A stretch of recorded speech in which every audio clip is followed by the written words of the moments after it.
Longtime subscribers will know that I have a particular quirk. Well, many quirks, but one in particular, and that is I do not have internet at my home, and that is a conscious choice. It happened sort of accidentally, but for the past 2 years I have had no access to the internet at my home whatsoever. And it's been a great experience, and I recommend it on occasions, and people have asked me to talk about why. So that's what this is for. It's pretty simple. So first off, when I moved off to Arizona, I moved into a place where there were really no good internet companies. I mean, there was like Cox, and it was way overpriced, and something else. Or it was all DSL. I sort of had the idea, you know what? The place I was living, I was so close to my office and so close to, getting internet there. So I just figured, you know what? If I really won't need internet, I can just walk 10 minutes to campus and do what I need to do and come back. So for a month or so, I tried that out, and it actually works out fine. I mean, there's a little inconvenience, but it's pretty effective. It's pretty good at getting what I need done. But then I started having like real benefits of this, and that might be a little confusing. And let me preface it by saying this: a lot of people have the idea that, when you're living in the current year, when you're living in the modern world, we're all so busy. I have classes to teach, I have classes to take, I had work to do, I had assistantships, I had to, talk with students and other things, I had a personal life, I had all this stuff to do, all this stuff on my schedule. But when you subtract, well, let's put it this way, we're all busy. But what happens is we develop these reflexes where when we actually do have free time, we just reflexively fill it up with junk. And usually the internet helps us to do that. That is, you get home, we all have that reflexes where you get home, you plop down, maybe you turn on the TV, maybe you go pull up your browser and scroll through your Facebook feed. Or even if you're out and you have nothing to do for like half a minute, you just reflexively just get out your phone and start playing around with it. And we all live in this time where like no one has time to just think or like stop and like contemplate what they're actually doing or spend any kind of quality time doing what they need to do. So when I had no internet, what started happening is that I had a lot of nothing time. And no matter how busy you are, I guarantee you there are going to be hours and hours that you can spend at your house that aren't sleeping.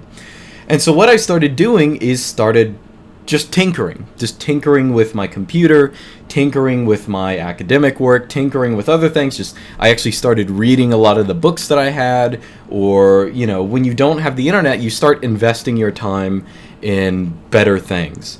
And of course, when I first stopped having the internet, I had no YouTube channel. In fact, this YouTube channel would not exist if I if I had no internet, or if I did have the internet, I would have never started this YouTube channel. That was sort of painful to get out, but you know what I'm saying.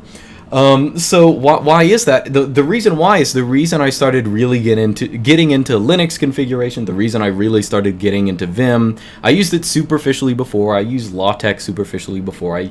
I was interested in computer stuff superficially before. But when I actually have a computer that's highly configurable, that has Linux on it, and that has this nice little command called man, where you can look up, how to use any of these programs, you really start spending quality time with your computer, really getting to know it, or really getting to know not just your computer, but anything else you're actually interested in. Because if I did have the internet, we'll put it that way, if I did have the internet, what would happen is I'd be minorly bored for 20 seconds, and then I'd be like, oh, I'm going to play a game online, I'm going to, just sort of drone through YouTube videos, I'm going to go on the, 4chan or Reddit or something like, I don't know, Twitter or whatever people are using, Facebook, go through my feed for the 30th time in the past 5 minutes. And that's, once you get rid of that reflex, you realize you have so much more that you can do. So I spent hours at my house, just figuring out how do I do this more effectively on my computer, or let me think about what I'm actually doing in my job.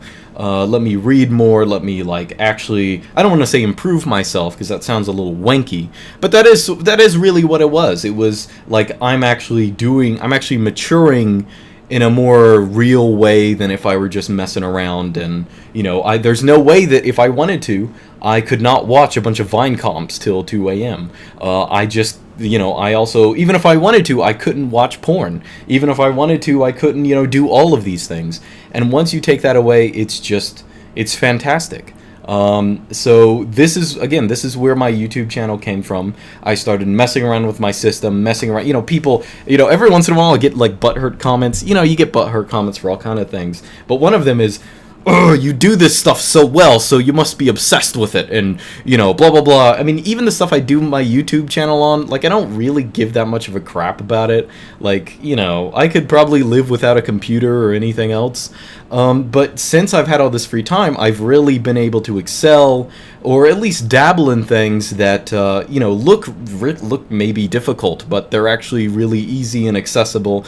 And if you could get yourself away from having that reflex to just crowd your brain up with the superficial pleasure of going through your Facebook feed or all these other internet things, if you could get rid of that, you would be in a better position as well. And I feel like it's something, once you really have this sort of freedom, I don't feel like it leaves you. I mean, so now in the past month or so, I've actually moved into a new place with a roommate and all, and we do actually have internet by default. We don't have Wi-Fi, so that is another limitation, but we do have internet. And I still feel like I have cultivated so many good habits that it actually doesn't matter. I don't really feel as distracted by the computer anymore. I can get on it, I can, play around with it every once in a while, maybe check my email, but it's not something that distracts me like it used to. I can do other things, I can read books, and even when I do have the internet here, I'll be doing something else on my computer. I'll be writing something, some kind of little program to do something, or it's just better. It's once the cat is out of the bag, it's an improvement. And let me tell you, the best times were those where I not only didn't have internet, but for whatever reason my phone was broken or lost or something like that. So even if I wanted to see the internet on this little phone, I couldn't do it. Or even if I wanted to call or text someone, I couldn't do it. I'm stuck. You're anchored to a place where you have to get things done. I don't necessarily want to put it in those words, but you're anchored, in a place where you can really spend your time in a depthy way. So what I ended up doing, I mean, my sort of workflow, I guess, is that I would really have to think about the things I wanted to invest time in. Let's say, I wanted to learn, even if I wanted to watch YouTube, let's say, oh, there's a really good YouTube channel that puts out good content and I want to learn about this. Well, what I do is, when I'm at work, I would have YouTube DL just download the whole channel, or, if I wanted to see something, a movie or TV, or, if I wanted to read something, I'd just download the web pages. And then when I got home, that's when I, basically consume all this content. And what that causes is it makes it so you don't have ADHD on the internet. Instead, you're thinking about the things you're consuming and you're spending your time in and investing your effort in. So it makes it so you don't really waste your consumption of the internet. You're actually, because the problem with the internet is not that there's not good stuff there, or it's that there's so much noise, there's so much junk. Not in the sense of just bad content, but there's so much distraction. There's so much getting in your way that's, driving you away from actually spending good time.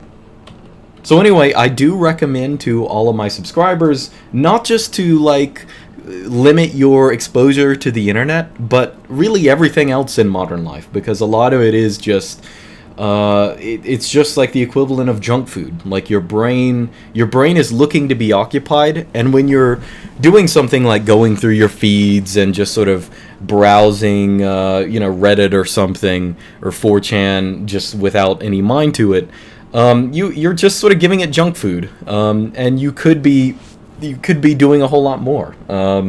So yeah, that's really, I just wanted to do a video on this just because people ask me.